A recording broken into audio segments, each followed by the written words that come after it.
அஸ்ஸலாமு அலைக்கும். வணக்கம் ஸ்டூடெண்ட்ஸ். எங்களோட செப்டம்பர் மாதத்துக்குரிய பேப்பர் கிளாஸை நாங்கள் ஸ்டார்ட் பண்ணோம்.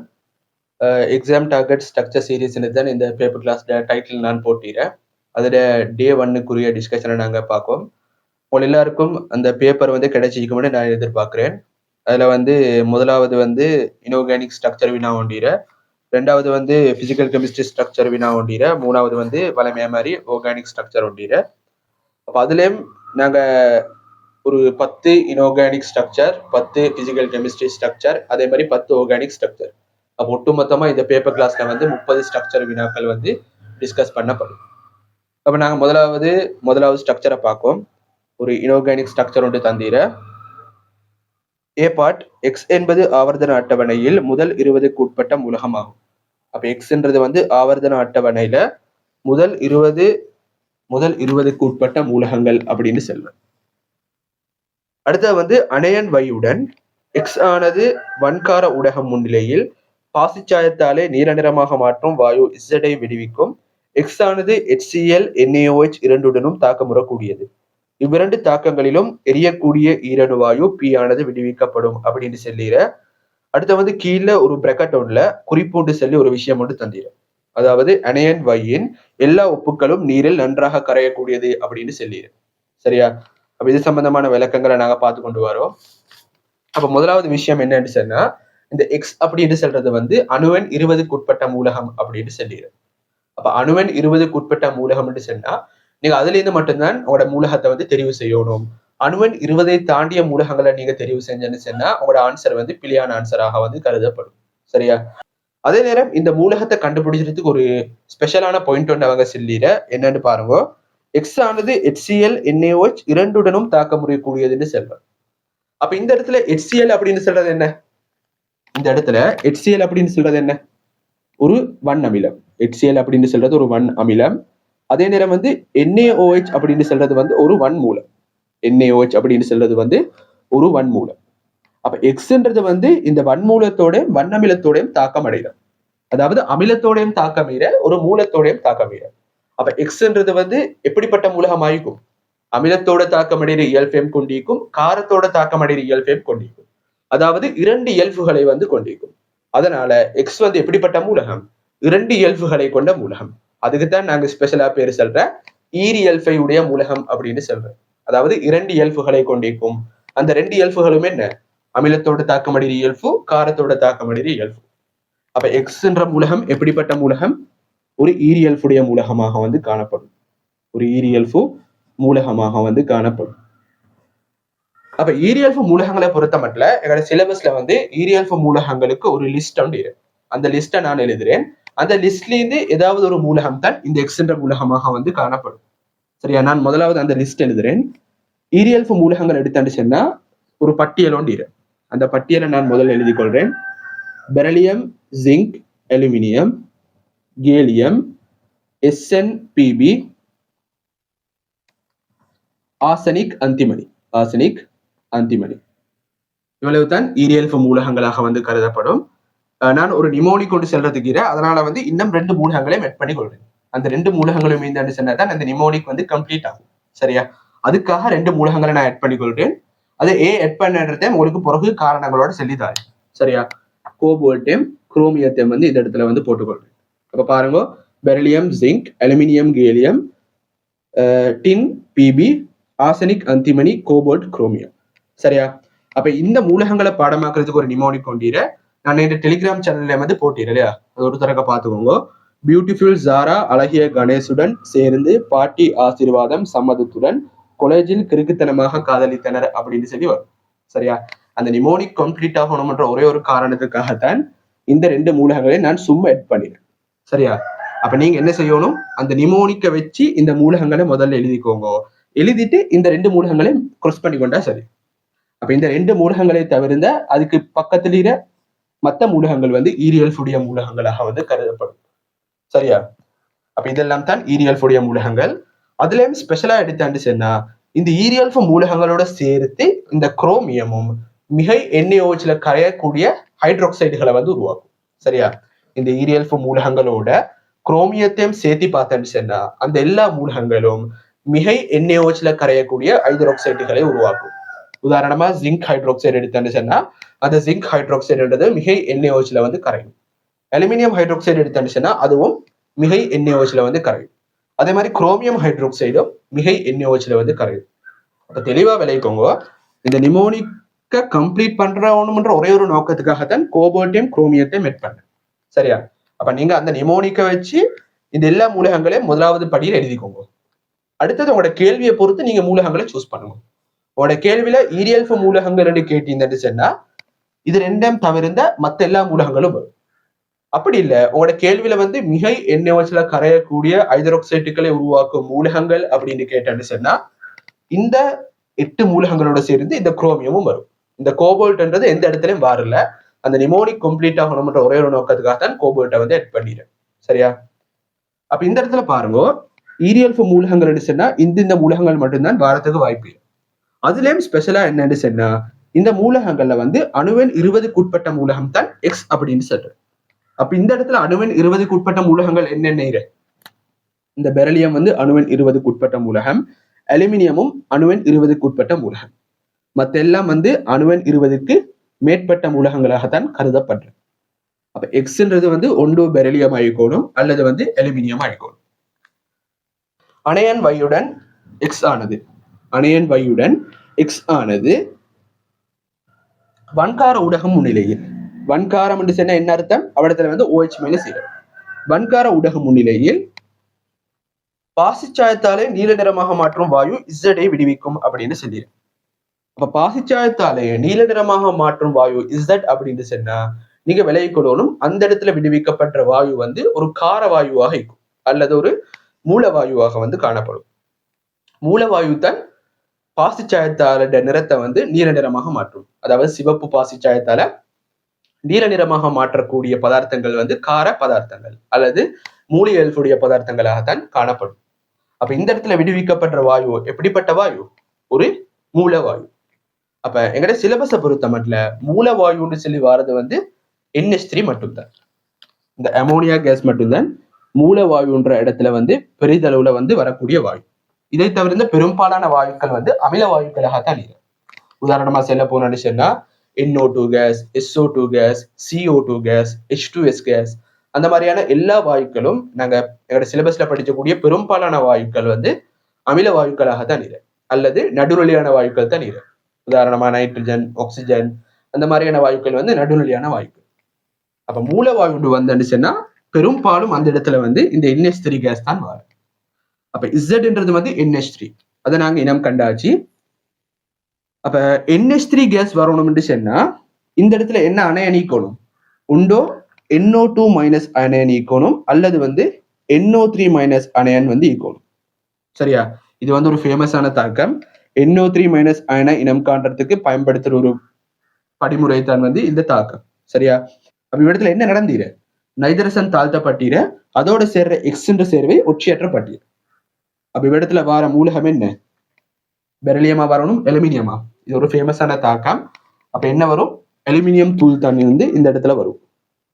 அப்ப அலுமினியம் தூளுக்கு NO3- அல்லது NO2- கார ஊடகத்துல போட்டு சொன்னா பாசிச்சாயத்தாலே நீரடரமாக மாற்றும் NH3 வாயு வந்து விடுவிக்கப்படும். சரியா? சின்ன விஷயங்கள். அப்ப நாங்க வந்து எக்ஸ வந்து எங்களோட பொதுவான அறிவை வச்சு எங்களோட ரிசோர்ஸ் புக்லயும் எங்களோட சிலபஸ்லயும் இன்க்ளூட் ஆகிற மூலகங்களோட ரசாயன இயல்புகளை பத்தி ஒரு சமரி ஒன்று மாதிரி எடுத்து இது ரெண்டிலும் எது பொருத்தமன்றதை நாங்க இனம் கண்டாச்சு. அப்ப என்ன பொருத்தமான மூலகம்? அலுமினியம் தான் பொருத்தமான மூலகம். இப்ப உங்களோட முதலாவது கேள்வியை பாருங்க. எக்ஸை இனம் கண்டு இலத்திர நிலையமைப்பை தருக அப்படின்னு சொல்லிடு. அப்ப எக்ஸ் இடத்துக்கு என்ன வரும்? அலுமினியம் வரும். எக்ஸ் இடத்துக்கு அலுமினியம் வரும். அடுத்த வந்து இலத்திர நிலையமைப்பு கேட்டீர் இல்லையா? அப்ப அலுமினியம் இலத்திர நிலையமைப்பு எப்படி வர? 1s2, 2s2, 2p6, 3s2, 3p1 அப்படின்னு சொல்லி வரும். இதுதான் அலுமினியத்துல இலத்திர நிலையமைப்பு. இதுதான் உங்களோட முதலாவது பகுதிக்குரிய ஆன்சர். அப்ப இந்த பேப்பரை செஞ்சாக்கள் உங்களோட மார்க்ஸ் டைம் நோட் பண்ணிக்கொள்ளும்.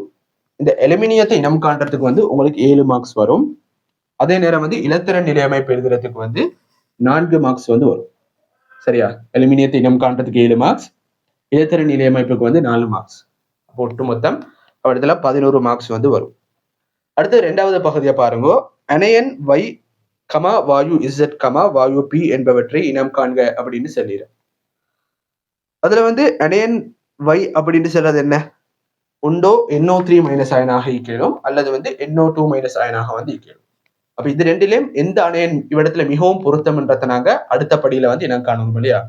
இந்த வையின் இடத்துக்கு 2 அணையன்கள் வந்து வரையலும்.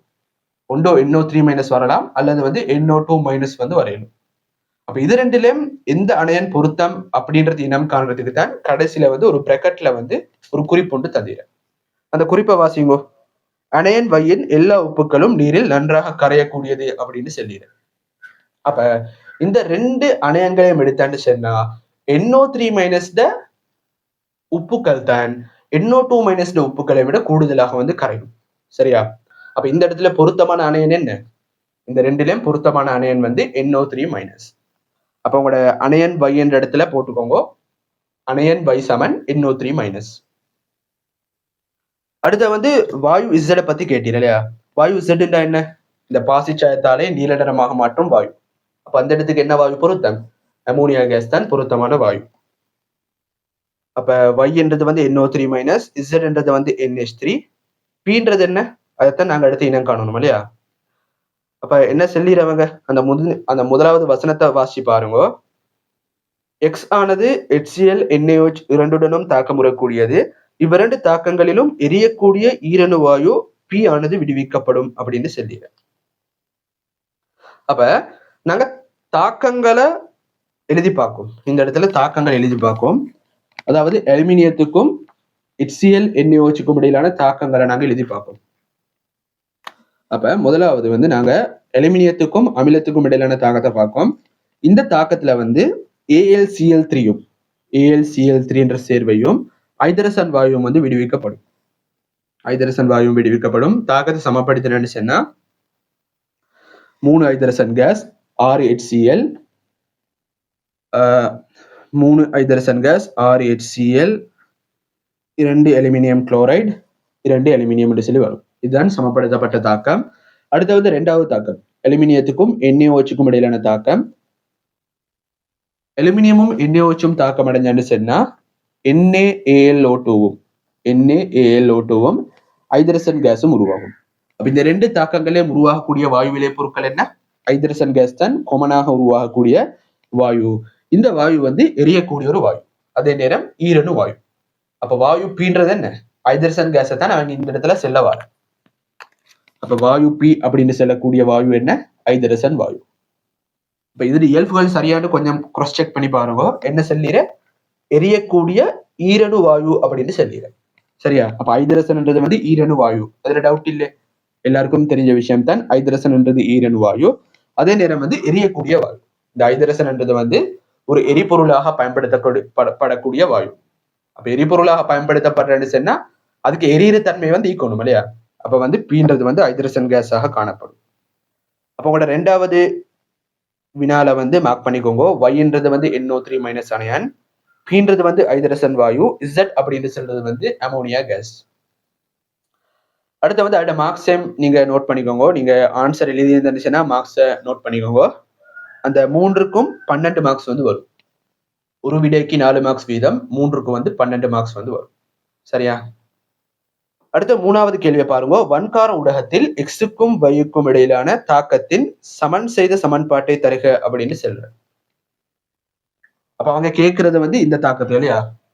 அலுமினியம் NO3 மைனஸ் கார ஊடகத்துல தாக்கம் அடைகிற தாக்கத்தை தான் அவங்க வந்து சமப்படுத்தி தர சொல்லிய. அலுமினியம் NO3 மைனஸ் அணையனோட கார ஊடகத்துல தாக்கம் அடைந்து NO3 மைனஸ் வந்து தாழ்த்தப்பட்டு NH3 கேஸாக மாறும், அமோனியா கேஸாக மாறும். அப்ப NO3 மைனஸ் தாழ்த்தப்பட்டு சொன்னா அதோடு சேர்ற மத்த இனம் ஒட்சியேற்றப்படும். அப்ப கார ஊடகத்துல வந்து அலுமினியம் வந்து AlO2 மைனஸ் ஆக ஒட்சியேற்றப்படும். அப்ப இந்த தாக்கத்தை சமப்படுத்தணும்னு சொன்னா நாங்க என்ன செய்யணும்? அந்த ஒட்சியேற்ற மாற்ற முறையை தான் இந்த இடத்துல வந்து ஃபாலோ பண்ணணும். அப்ப நாங்க ஒவ்வொரு இனங்கள்டையும் ஒட்சியேற்ற எண்ணை வந்து குறிச்சுக்கொள்ளும். அலுமினியத்தை எடுத்துன்னு சொன்னா அது ஒட்சியேற்ற எண் 0. இந்த இடத்துல வந்து ஒட்சியேற்ற எண் +3. அப்ப ஒட்சியேற்றம் நடந்தீரன்னு சொன்னா இலத்திரன் இவ்விடத்துல எத்தனை இழக்கப்பட்டீர? 3 இலத்திரங்கள் வந்து இழக்கப்பட்டீர. 3 இலத்திரங்கள் இழக்கப்பட்டீர. அடுத்து NO3 மைனஸ் அயனை பாருங்க, அந்த இடத்துல நைதரசன் ஒட்சியேட்டன் +5, அமோனியால வந்து நைதரசன் ஒட்சியேட்டன் -3. அப்ப இந்த இடத்துல எத்தனை இலத்திரங்கள் ஏற்கப்பட்டிர? 8 இலத்திரங்கள் வந்து ஏற்கப்பட்டிர. அலுமினியத்தால வந்து 3 இலத்திரங்கள் வந்து இழக்கப்பட்டிர. அப்ப நாங்க ஒட்சியேற்ற என்ன பார்த்து ஏற்கும் இலக்கும் இலத்திரங்களின் இனம் கண்டாச்சு. இப்ப அடுத்த ப்ரொசீஜர் என்ன? ஏற்கும் இலக்கும் இலத்திரங்கள் எண்ணிக்கையை வந்து சமப்படுத்தணும்.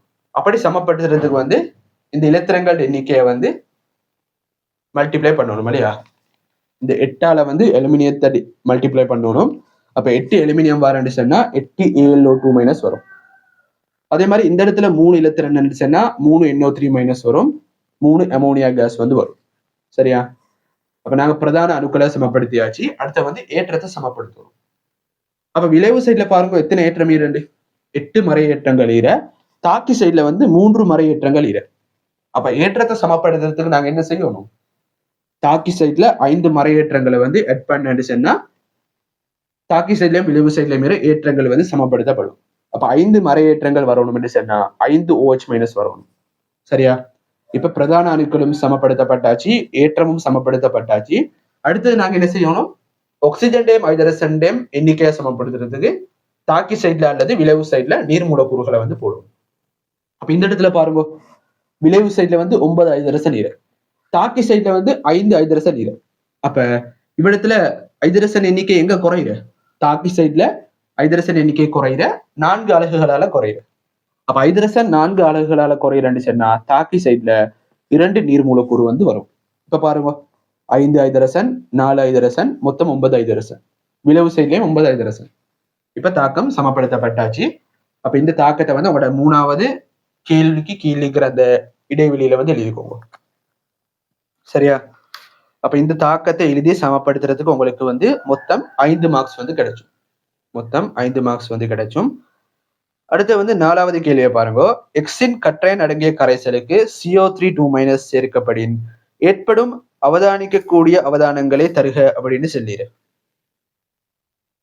எக்ஸின் கற்றையன் அடங்கிய கரைசலுக்கு CO3 சேர்க்கப்படின் ஏற்படும் அவதானிக்கக்கூடிய அவதானங்களை தருக அப்படின்னு சொல்லிட. இவ்விடத்துல வந்து சின்ன பிழை ஒன்று இல்லையா? உங்களோட கேள்விக்கும் அதுக்கு கீழே தந்திர 2 விஷயங்களுக்கும் வந்து சம்மந்தம் இல்லை. அப்ப நீங்க இந்த இடத்துல அந்த கேள்வியை மாத்திக்கோங்க. உங்களோட கேள்வி எப்படி தந்திர? எக்ஸின் கற்றையன் அடங்கிய கரைசலுக்கு CO3 சேர்க்கப்படின் ஏற்படும் அவதானிக்கக்கூடிய அவதானங்கள் தானே கேட்டீர. அப்ப அந்த கேள்வியை வெட்டிட்டு அந்த இடத்துல நீங்க மார்க் பண்ணிக்கோங்க. எக்ஸுக்கும் கீழ்வரும் பதார்த்தங்களுக்கும் இடையிலான சமப்படுத்திய தாக்கங்களை தருகான்னு மார்க் பண்ணிக்கோங்க. எக்ஸுக்கும் கீழ்வரும் பதார்த்தங்களுக்கும் இடையிலான சமப்படுத்திய தாக்கங்களை தருக அப்படின்ட்டு உங்களோட கேள்வியை மாத்திட்டு அதுக்கு கீழே 2 வசனங்களையும் பாருங்க. முதலாவது என்ன கேட்டீர? எக்ஸுக்கும் HCl-க்கும் இடையிலான தாக்கம் கேட்டீர. அந்த இடத்துல இந்த தாக்கத்தை வந்து நோட் பண்ணிக்கோங்க. அலுமினியத்துக்கும் HCl-க்கும் நடக்கிற தாக்கம் நான் எழுதினேன், அதை மார்க் பண்ணிக்கோங்க. எப்படி வரும்? அலுமினியம் HCl-ஓட தாக்கம் அடைஞ்சி AlCl3யும் ஹைட்ரஜன் கேஸும் உருவாகும். தாக்கத்தை சமப்படுத்தினு சொன்னா 2 aluminium 6 HCl 3 aluminium chloride 2 aluminium chloride 3 hydrogen case என்று சொல்லி வரும். இதுதான் முதலாவது தாக்கம். அடுத்து என்ன கேட்டீர? எக்ஸுக்கும் சோடியம் ஹைட்ராக்சைடுக்கும் இடையிலான தாக்கம் கேட்டீர. அதையும் நாங்கள் எழுதிக்கொள்ளும். அதாவது அலுமினியத்துக்கும் சோடியம் ஹைட்ராக்சைடுக்கும் இடையிலான தாக்கம். இந்த தாக்கத்துல வந்து NaAlOH4 அப்படின்னு சொல்லக்கூடிய சேர்வையும் ஹைட்ரஜன் கேஸும் உருவாகும். நீங்க இடத்துல வந்து NaAlO2 போட மேலும் அதை விட பொருத்தமான ஆன்சர் வந்து இதுதான். NaAlOH4 அப்படின்னு போடுற அந்த இந்த சேர்வை தான் பொருத்தமான சேர்வையா இருக்கும். நீங்க மத்த மாதிரி போட மேலும் இல்லை இல்ல, ஆனா இதுதான் இதை போடுறதுதான் மோஸ்ட் ப்ரிஃபர்ட் ஆன்சர். சரியா? அப்ப இந்த தாக்கத்தை சமப்படுத்தினேன்னு சொன்னா உங்களுக்கு வரும் 2 அலுமினியம் 2 NaOH 2 NaAlOH4. அடுத்து வந்து இங்க சைட்ல வந்து ஹைட்ரஜன் வந்து கிட்டத்தட்ட 3 ஹைட்ரஜன் வரும், 3 ஹைட்ரஜன் வரும். அப்ப நாங்க அணுக்களை சமப்படுத்தாச்சு தானே. அடுத்து ஹைட்ரஜனையும் ஆக்சிஜனையும் சமப்படுத்துறதுக்கு நீர் மூலக்கூறு போடணும். இங்கட பாருங்க 8 ஆக்சிஜன் நீர், இங்கால 2 ஆக்சிஜன் நீர். அப்ப வந்து 6 ஆக்சிஜன் ஷார்டேஜ் ஆகிற 6 நீர் மூலக்கூறுகள் வரும். 6 நீர் மூலக்கூறுகள் வரும். அப்ப 6 ஆக்சிஜன் 2 ஆக்சிஜன் அப்ப 8 ஆக்சிஜன். அப்ப இந்த இடத்துல 8 ஆக்சிஜன் சரி. அடுத்து ஐதரசனை பாருங்க, 6 ஐதரசன் 4 10 ஐதரசன். இந்த இடத்துல 6 12 8 6 8 6 14 ஐதரசன் இல்லையா. இந்த இடத்துல தாக்கி சைட்ல வந்து 16 ஐதரசன் நீர், இடத்துல 12 இடத்துல 2 14 ஐதரசன் நீர். அப்படிதான் வந்து சமப்படுத்தப்பட்ட தாக்கம். சரியா, இதுதான் சமப்படுத்தப்பட்ட தாக்கம், நீங்க எழுதிக்கோங்க. அப்ப அந்த இடத்துல வந்து ஒவ்வொரு தாக்கங்களுக்கும் ஒரு மார்க்ஸ் வீதம் 2 மார்க்ஸ் வந்து உங்களுக்கு கிடைச்சும். இந்த தாக்கத்துக்கு 1 மார்க்ஸ், இந்த தாக்கத்துக்கு 1 மார்க்ஸ், மொத்தம் 2 மார்க்ஸ் வந்து கிடைச்சும். அடுத்தது வந்து 5வது கேள்வி கேட்டீர, எக்ஸின் பயன்பாடு ஒன்று தருக அப்படின்னு கேட்டீர் இல்லையா. அப்ப எக்ஸ்ன்னு சொல்றது என்ன, எலுமினியம். அப்ப எலுமினியத்தோட பயன்பாடு தான் கேட்டீர. அப்ப இந்த மாதிரியான உலோகங்களோட பயன்பாடுகள் கேட்டான்னு சொன்னா கொமனாக வரக்கூடிய ஒரு ஆன்சர் ஒன்று. அது நீங்க எந்த உலோகத்தை எடுத்தாண்டாலும் பரவாயில்ல. உதாரணமா செல்வமே இரும்பு எடுத்தாண்டு சொன்னா இரும்பின் பயன்பாடுகளை தருகாண்டு சேர்த்தாலும் அதுக்கு இதே ஆன்சரை வந்து உங்களுக்கு போடுது. என்ன ஆன்சர், கலப்புலோக தயாரிப்பு. அப்ப உலோகங்கள் சம்பந்தமான பயன்பாடுகள் நீங்க கேட்டான்னு சொன்னா பயப்படாம எழுதலும் கலப்புலோக தயாரிப்புன்னு சொல்லி எழுதுது. ஏன்னா எல்லா உலோகங்களும் வந்து இந்த கலப்புலோக தயாரிப்புக்கு வந்து பயன்படுத்தப்படும்.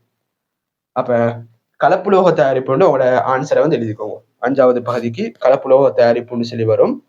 அதுலயும் ஸ்பெஷலா வந்து இந்த மெக்னீசியம் அப்படின்னு சொல்லக்கூடிய அலுமினியமும் மெக்னீசியமும் சேர்ந்து உருவாக்கப்படுகின்ற கலப்புலோக தயாரிப்புல இந்த எக்ஸ் வந்து பயன்படுத்தப்படும். இந்த உதாரணத்தையும் எழுதிக்கோங்க. கலப்புலோக தயாரிப்புன்னு போட்டு பக்கத்துல வந்து மெக்னீசியம் போட்டுக்கோங்க. இந்த மெக்னீசியம் கலப்புலோகம் வந்து அலுமினியத்தாலையும் மெக்னீசியத்தாலையும் உருவாக்கப்படுகின்ற ஒரு கலப்புலோகம். 5வதுக்கான ஆன்சரும் உங்களுக்கு கிடைச்சாச்சு. அதுக்கு வந்து 5 மார்க்ஸ் வந்து வரும். கலப்புலோக தயாரிப்பு போட்டதுக்கு 5 மார்க்ஸ் வந்து வரும். உதாரணத்தை உங்களுக்கு ஓடுமெண்டா எழுதி கொள்ளணும். அடுத்து வந்து 6வது கேள்வியை பாருங்க. அணையன் வையை இனம் காணும் வேறு ஒரு பரிசோதனையை விவரித்து அதன் அவதானங்களையும் விளக்குக அப்படின்னு சொல்லி. அதாவது அணையன் வையை இனம் காணும் வேறொரு பரிசோதனையை தந்து அதில் அவதானங்களை விளக்க சொல்லிடு. அப்ப அணையன் வை அப்படின்றது என்ன, NO3-. அதை இனம் காண்றதுக்கு தந்திர ஒரு பிராக்டிகல் தான் இந்த அலுமினியத்தையும் கார ஊடகத்தையும் பயன்படுத்துறது. அப்ப அலுமினியம் தூள் கார ஊடகம் பயன்படுத்தி NO3- நாங்க தாக்கமடைய வச்சேன்னு சொன்னா NH3 கேஸ் வரும். இந்த வாயுவை வந்து நெஸ்டரின் சோதனையை பொருள் போட்டான்னு சொன்னா செங்கஃபெல் நிறமான வாயு வந்து வெளியேறும். அப்ப இந்த பிராக்டிக்கல் வந்து எதுக்கு யூஸ் பண்ற, NO3- அயனை இனம் காண்றதுக்கு தான் நாங்க யூஸ் பண்றோம். அதே மாதிரி வந்து இன்னும் ஒரு ஃபேமஸான தாக்கம் உண்டு. அதுதான் வந்து கபிலவலை பரிசோதனை அப்படின்னு சொல்றது. NO3- அயனை இனம் காண்றதுக்கு பயன்படுத்தப்பட்ட இன்னும் ஒரு ஃபேமஸான பிராக்டிக்கல் தான் கபிலவலை பரிசோதனை அப்படின்னு சொல்லப்படுறது. அப்ப அந்த கபிலவலை பரிசோதனையை பார்த்தான்னு சொன்னா ஒரு டெஸ்ட் டியூப் ஒன்று இருக்கும். அந்த கபிலவலை பரிசோதனையை நாங்க ஒரு டெஸ்ட் டியூப் ஒன்றை தான் மேற்கொள்றேன். அந்த டெஸ்ட் டியூப்ல வந்து நாங்க ஆரம்பத்துல வந்து NO3- அயனை வந்து எடுத்துக்கொள்ளணும். ஆரம்பத்துல NO3- அயன் கரைசல் ஒன்றை நாங்க எடுத்துக்கொள்ளணும். அடுத்தது வந்து இந்த NO3- கரைசலுக்கு வந்து புதிதாக தயாரிக்கப்பட்ட FeSO4 சம கனவளை வந்து நாங்க போடுவோம். சம கனவளவு ஒன்று இல்லை, இதை விட கொஞ்சம் குறைவா போடும் மேலும் கூடவா போடும் மேலும் கிட்டத்தட்ட சம கனவளவுடைய புதிதாக தயாரிக்கப்பட்ட FeSO4 வந்து போடுவோம். ஏன் புதிதாக தயாரிக்கப்பட்ட அப்படின்னு ஒரு வார்த்தையை பிரயோகிச்சுன்னு சொன்னா இந்த FeSO4 வந்து பழைசாக இருந்தேன்னு சொன்னா, அதாவது தயாரிக்கப்பட்டு ஒரு நீண்ட நாட்கள் போனேன்னு சொன்னா உங்களுக்கு தெரியும் இதுல Fe2+ வந்து வழியில தாக்கம் அடைஞ்சு ஒற்றியேற்றம் அடையக்கூடியது. இந்த கரைசல்ல Fe2+ தானே இரு. அப்ப Fe2+ வந்து ஆக்சிஜனோட தாக்கம் அடைந்து Fe3+ ஒற்றியேற்றப்படக்கூடியது. அப்ப இந்த கபிலவலை பரிசோதனை உருவாகிறதுக்கு மெயினான காரணம் வந்து இந்த Fe2+. இந்த Fe2+ தான் கபிலவலை வந்து உருவாக போற. விளைஞ்சா அப்ப கபிலவலையம் உருவாகணும்னு சொன்னா அந்த இடத்துல வந்து Fe2+ மட்டும் இருதான் பொருத்தம். அதனால தான் நாங்க புதிதாக தயாரிக்கப்பட்ட FeSO4 பயன்படுத்தப்பட்டோம். இந்த புதிதாக தயாரிக்கப்பட்ட FeSO4 இல்லாம பழைய FeSO4 பயன்படுத்தினேன்னு சொன்னா அந்த இடத்துல கபிலவலையம் உருவாகும். ஆனா அந்த அவதானிப்புன்றது வந்து அவ்வளவு அக்யூரேட்டா இருக்காது. அதனால தான் இந்த இடத்துல நாங்க புதிதாக தயாரிக்கப்பட்ட FeSO4 பயன்படுத்துறோம்.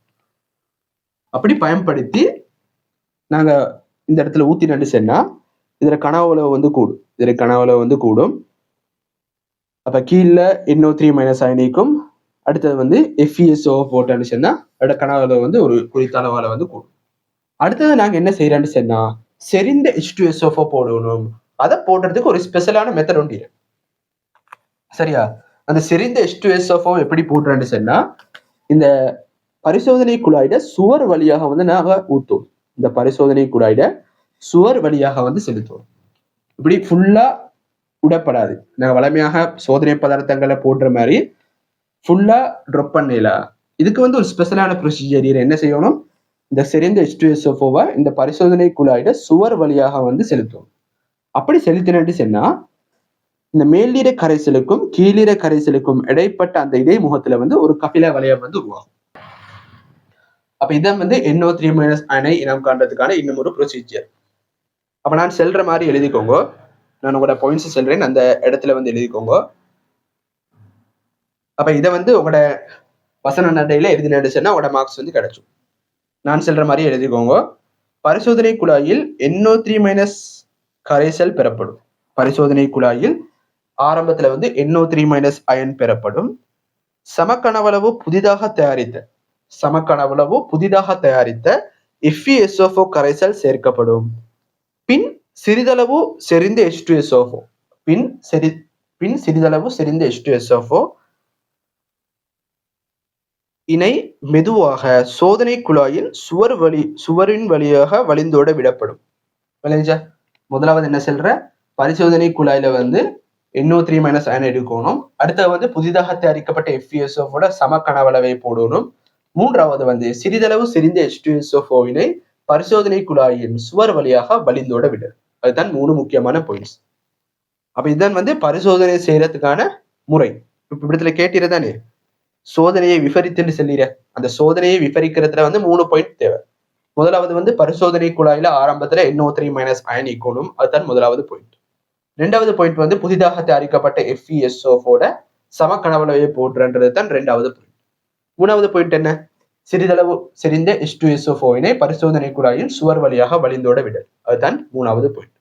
இந்த 3ம் வந்து சொன்னா அவட ஃபுல் மார்க்ஸ் வந்து கிடைக்கும். அடுத்தது வந்து இதுல அவதானத்தையும் கேட்டீங்க. அப்ப அவதானம் எப்படி வரும்? இரண்டு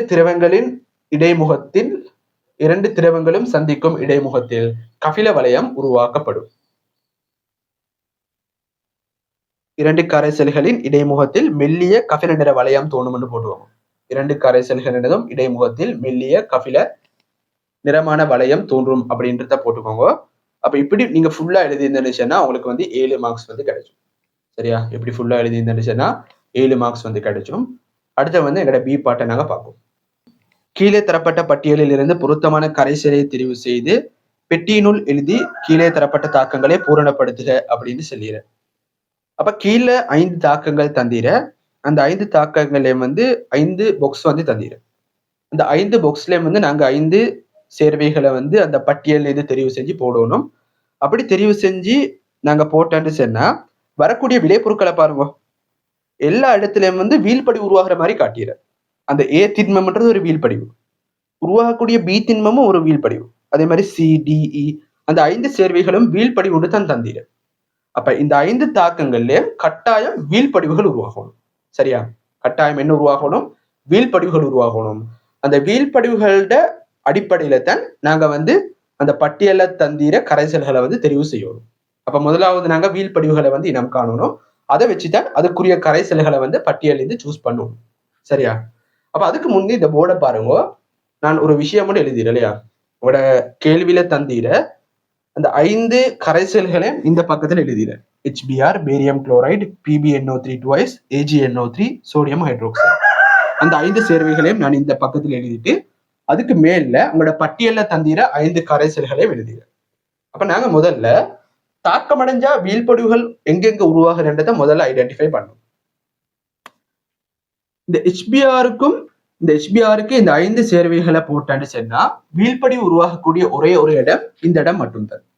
AgNO3க்கும் HBrக்கும் இடையிலான தாக்கத்துல மட்டும்தான் வீழ்படிவு உருவாக போற. சரியா? வேற எந்த இடத்துலயும் வீழ்படிவுன்றது வந்து உருவாகாது. சரியா? அப்ப HBrஓட நாங்க என்ன சேர்வையை போடணும்? AgNO3 தான் போடணும். நான் அவடத்துல வீழ்படி உருவாகிற அந்த வீழ்படிவோட தன்மைகளை பத்தி பார்க்கவோ இல்லை. இந்த A திண்மத்துக்கு பிறகு ஒரு வசனம் தந்திரே, அந்த வசனத்தை பார்க்கல. நான் சிம்பிளா எந்த இடத்துல வீழ்படிவு உருவாகிறன்றதை வச்சு AgNO3 வந்து இனம் கண்டாச்சு. வேற எந்த இடத்துல வீழ்படிவு வராது. அப்ப HBRோட வீழ்படிவை தரக்கூடிய ஒரே ஒரு சேர்வை என்ன? AgNO3. அதை வச்சு நான் அந்த முதலாவது பாக்ஸை வந்து ஃபில் பண்ணியாச்சு. அப்ப அந்த முதலாவது பாக்ஸ்ல என்ன வரணும்? AgNO3 வரும். சரியா? அப்ப AgNO3 வரும். அப்ப AgNO3 வந்தாண்டு சொன்னா மற்ற சேர்வைகள் இடத்துக்கு AgNO3 வரையலாம். நிலைச்சா அந்த விஷயம் விளங்குதா?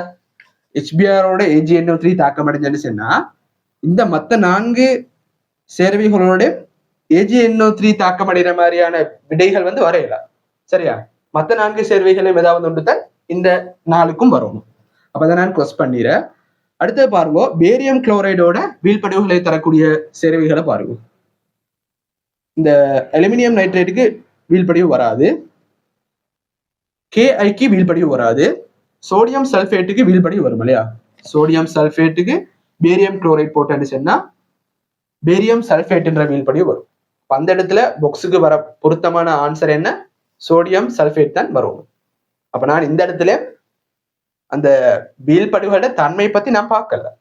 இலகுவாக வந்து எந்த இடத்துல வீழ்படிவு வாரன்றதை வச்சுதான் நான் அந்த சேர்வைகளை வந்து இனம் கண்டுகொண்டு போறேன்.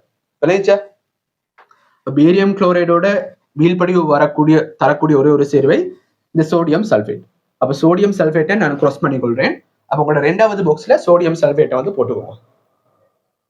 அடுத்த வந்து 3வது PbNO3 twice. PbNO3 twiceோட வீழ்படிவுகளை தரக்கூடிய சேர்வைகள் அடுத்து நாம் கண்டா சரி. PbNO3 twiceக்கும் அலுமினியம் நைட்ரேட்டுக்கும் இடையில தாக்கம் இல்லை. KIக்கும் PbNO3 twiceக்கும் தாக்கம் அடைஞ்சான்னு சொன்னா PbI2 அப்படின்னு சொல்லக்கூடிய வீழ்படிவு உருவாகும். ஒரு மஞ்சள் நிறமான வீழ்படிவு உருவாகும். அடுத்த வந்து இது ரெண்டும் வாரல கடைசி சேர்வை பேரியம் குளோரைடு. பேரியம் குளோரைடுக்கும் PbNO3 twiceக்கும் தாக்கம் அடைஞ்சான்னு சொன்னா PbCl2 அப்படின்னு சொல்லக்கூடிய வீழ்படி உருவாகும். அப்ப இந்த இடத்துல 2 இடங்கள்ல வந்து வீழ்படி உருவாகுது. இந்த மாதிரியான சந்தர்ப்பத்துல தான் நாங்க வந்து அந்த வீழ்படிவோட தன்மையை வந்து பார்க்குவோம். வேற எந்த இடத்துலயும் வீழ்படிவுகள தன்மையை பார்க்க வேண்டிய அவசியம் இல்லை.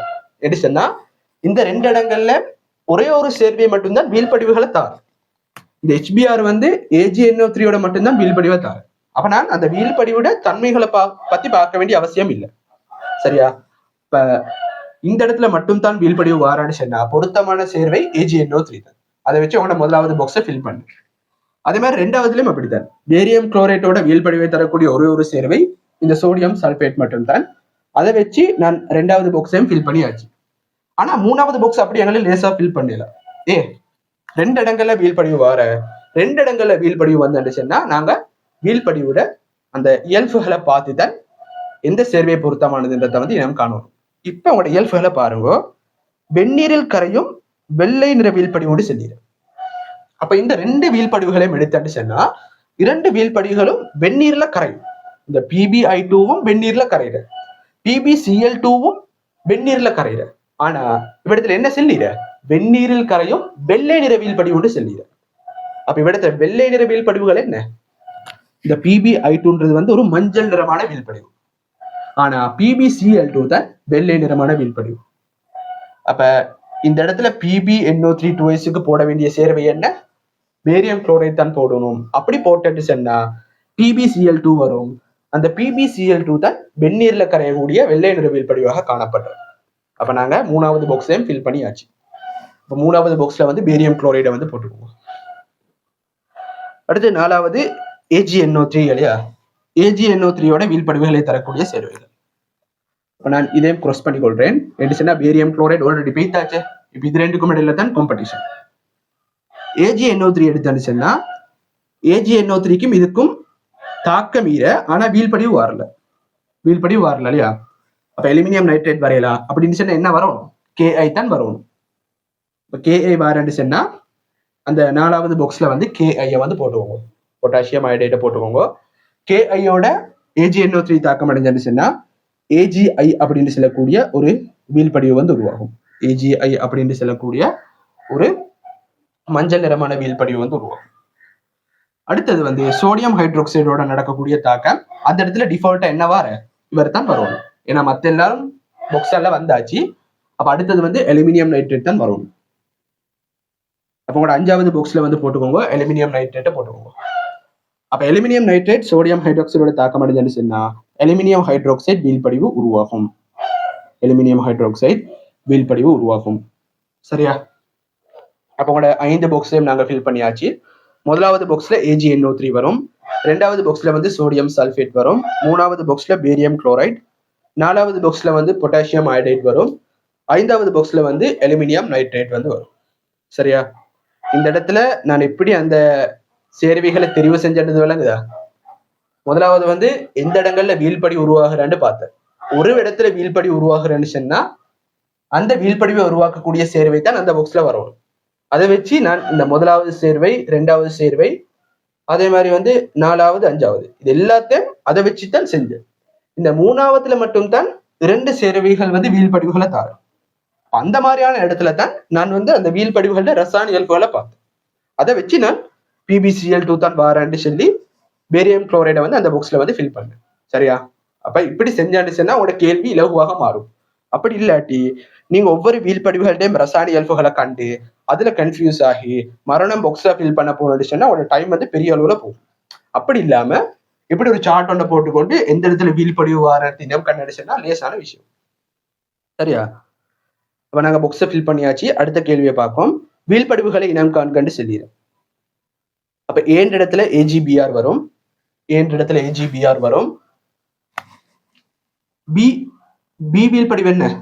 A வீழ்படிவு AgBr, B வீழ்படிவு வந்து barium sulphate, barium sulphate BaSO4 தான் B வீழ்படிவு.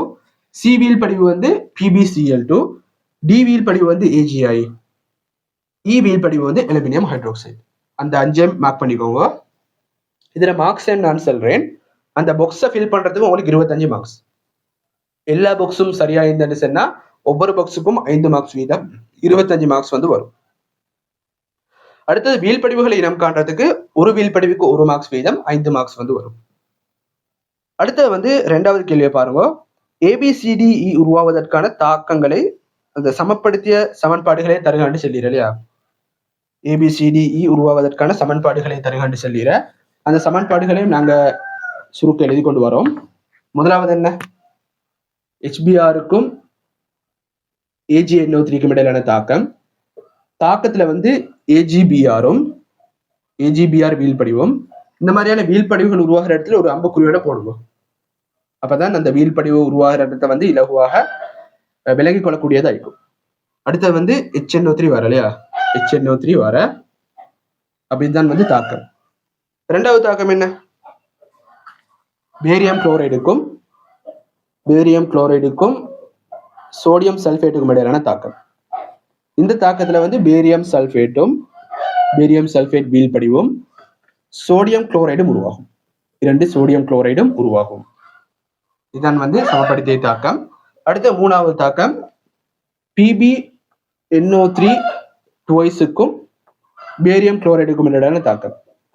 இந்த தாக்கத்துல வந்து பேரியம் நைட்ரேட்டும் PbCl2வும் உருவாகும்.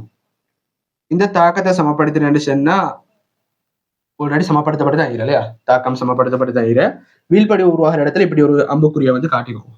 சரியா? அடுத்த தாக்கம் வந்து AgNO3க்கும் KIக்கும் இடையிலான தாக்கம். இந்த தாக்கத்துல வந்து AgIயும் பொட்டாசியம் நைட்ரேட்டும் உருவாகும். வீழ்படிவு உருவாகிற இடத்துல அம்புக்குறியோட காட்டிக்கோங்க. அம்புக்குறி காட்ட வேண்டிய அவசியம் இல்லை, நீங்க காட்டினா நல்ல. அடுத்து 5வது தாக்கத்தை நான் மேல் எழுதுறேன். சோடியம் ஹைட்ராக்சைடுக்கும் அலுமினியம் நைட்ரேட்டுக்கும் இடையிலான தாக்கம். இந்த தாக்கத்துல வந்து அலுமினியம் ஹைட்ராக்சைடும் NaNO3யும் உருவாகும். இந்த தாக்கத்தை சமப்படுத்தினு சொன்னா 3 NaNO3 வர 3 சோடியம் ஹைட்ராக்சைடு வரும். அப்ப இதுதான் சமப்படுத்தப்பட்ட தாக்கம். வீழ்படிவு உருவாகிற இடத்துல அம்புக்குறியோட காட்டிடுவோம். இப்ப இந்த 5 தாக்கங்களும் தான் உங்களோட இடத்துல வந்து வரப்போற. இது வந்து அந்த படிமுறை வந்து அந்த ஓர்டர்ல எழுதிக்கோங்க. இது 1வது, 2வது, 3வது, 4வது, 5வது அந்த ஓர்டர்ல எழுதிக்கோங்க. அப்போ ஒவ்வொரு தாக்கங்களுக்கும் 5 மார்க்ஸ் வீதம் உங்களுக்கு 25 மார்க்ஸ் வந்து வரும். சரியா? அவங்களோட 2வது பகுதிக்கு 25 மார்க்ஸ். அடுத்து 3வது பாட்டை பாருங்க. ஏஇ என்பன முறையே செறிந்த NH3 மிகை NaOH கரைக்கப்படுவதற்கான சமன்பாடுகளை எழுதுக அப்படின்னு சொல்லிடு. அந்த சமன்பாடுகளையும் நாங்கள் எழுதுவோம். முதலாவது வந்து ஏ வந்து செறிந்த NH3 கரைக்கப்படுறதுக்கான சமன்பாட்டை நாங்கள் எழுதுவோம். இவ்விடத்துல ஏன்றது என்ன? AgBr இல்லையா? AgBr செறிந்த NH3 கரைக்கப்படுவதற்கான சமன்பாட்டை தான் கேட்டீர. அதை நாங்க இந்த இடத்துல எழுதுவோம். AgBr செறிந்த NH3 உடனான தாக்கத்துல என்ன விளைபொருள் வரும்? அமோனியம் சிக்கல் வர இல்லையா? AgNH3 twice. இந்த இடத்துல பிளஸ் வரும். இவ்விடத்துல Br மைனஸ் ஒன்று இருத்தானே, Br மைனஸ் இந்த பிளஸோட சேர்ந்து சொன்னா இதுதான் உருவாகக்கூடிய இறுதியான விளைபொருள். இது ஒரு கரைசலாக வந்து காணப்படும். இது வந்து ஒரு கரைசல். AgBrம் செறிந்த NH3யும் தாக்கம் அடைஞ்சுன்னு சொன்னா கரைந்து ஒரு கரைசல் வந்து உருவாகும். அந்த கரைசலோட கட்டமைப்பு தான் இந்த கட்டமைப்பு. நோட் பண்ணிக்கோங்க. அப்ப இந்த சமன்பாட்டுக்கு வந்து உங்களுக்கு 2 மார்க்ஸ் வந்து கிடைக்கும். இந்த சமன்பாட்டுக்கு 2 மார்க்ஸ் கிடைச்சும். அடுத்தது என்ன கேட்டீர? இ வந்து மிகை NaOH கரையிற சமன்பாட்டை கேட்டீர. அப்ப இந்த இடத்துல ஈன்றது என்ன? இந்த அலுமினியம் ஹைட்ராக்சைடு தான் இ இல்லையா? அப்ப அலுமினியம் ஹைட்ராக்சைடு மிகை NaOH கரையிற சமன்பாட்டை தான் 2வது படியில கேட்டீர. அது எப்படி வரும்? அலுமினியம் ஹைட்ராக்சைடு மிகை NaOH தாக்கம் அடைஞ்சு சொன்னா NaAlOH4 அடுத்து வந்து நீர் உருவாகும். NaAlOH4 அடுத்தது வந்து நீர் வாரல NaAlOH4 வரும். அப்ப இதான் வந்து சமப்படுத்தப்பட்ட தாக்கம். பாருங்க, 3 ஐதரசன் நீரை, 1 ஐதரசன், மொத்தம் 4 ஐதரசன், இங்காலையும் 4 ஐதரசன் நீரை, 3 ஆக்சிஜன், 1 ஆக்சிஜன், இங்கேயும் 4 ஆக்சிஜன் நீரை. சரியா? இதுதான் வந்து சமப்படுத்தப்பட்ட தாக்கம். அதாவது AlOH thrice மிகை NaOH கரைஞ்சு சொன்னா NaAlOH4 அப்படின்னு சொல்லக்கூடிய கரைசல் வந்து உருவாகும். அப்ப இந்த முதலாவது சமன்பாட்டுக்கு 2 மார்க்ஸ், 2வது சமன்பாட்டுக்கு வந்து 3 மார்க்ஸ் வந்து வரும். அப்ப உங்களோட ஏ பாட்டுக்கு எத்தனை மார்க்ஸ் வர? உங்களோட ஏ பாட்டுக்கு 50 மார்க்ஸ் வீதம். ஏ பாட்டுக்கு 50 மார்க்ஸ், பி பாட்டுக்கு 50 மார்க்ஸ் வந்து வரும் இல்லையா? இல்ல, பி பாட்டுக்கு முதலாவது அந்த பாக்ஸை ஃபில் பண்றதுக்கு 25, அடுத்த வீல் படிவுகள் இனம் காட்டுறதுக்கு 5 மார்க்ஸ், மொத்தம் 30 மார்க்ஸ் வர. கீழே வந்து 25 மார்க்ஸ் ஒன்றீர, அதுக்கு கீழே வந்து 5 மார்க்ஸ் ஒன்றீர. அப்ப 30, 40, 75 மார்க்ஸ் மாதிரி வர இல்லையா? உங்களோட மார்க்ஸ் கொஞ்சம் சரியானு பாருங்க. மார்க்ஸ் வந்து பிள்ளையா போட்டு பட்டிருந்துச்சுன்னா பரவாயில்ல. உங்களோட கன்செப்ட் வந்து விளங்கினா சரி. சரியா? நான் மார்க்ஸை எழுதிச்சுன்னா அடுத்த வீடியோஸ்ல கொஞ்சம் செல்ல பாக்குறேன். இதுல சரியா மார்க்ஸை வந்து போட்டு பட்டில்ல இல்லையா? என்று சொன்னா உங்களோட பி பாட்டுக்கு மட்டும் 75 மார்க்ஸ் மாதிரி வர பாருங்க. 25, 30, 40, 75 சொல்லி வர. அப்ப 75 வந்துச்சுன்னா ஏ பாட்டுக்கு 25 தான் வரும். ஆனா ஏ பாட்டுல மார்க்ஸ் வந்து 25 விட தாண்டி போறேன் பாருங்க. ஏ பாட் மார்க்ஸ் வந்து 25 விட தாண்டி போற. 11, 21, 25 விட தாண்டி போறேன். நான் இந்த மார்க்ஸை வந்து கொஞ்சம் அனலைஸ் பண்ணி உங்களுக்கு இது ஸ்கீம் நான் அனுப்புறேன். ஸ்கீம் தேவையான மாணவர்கள் எனக்கு ஒரு மெசேஜ் கொடுத்தாங்க, நான் ஸ்கீமை வந்து உங்களுக்கு அனுப்புறேன்.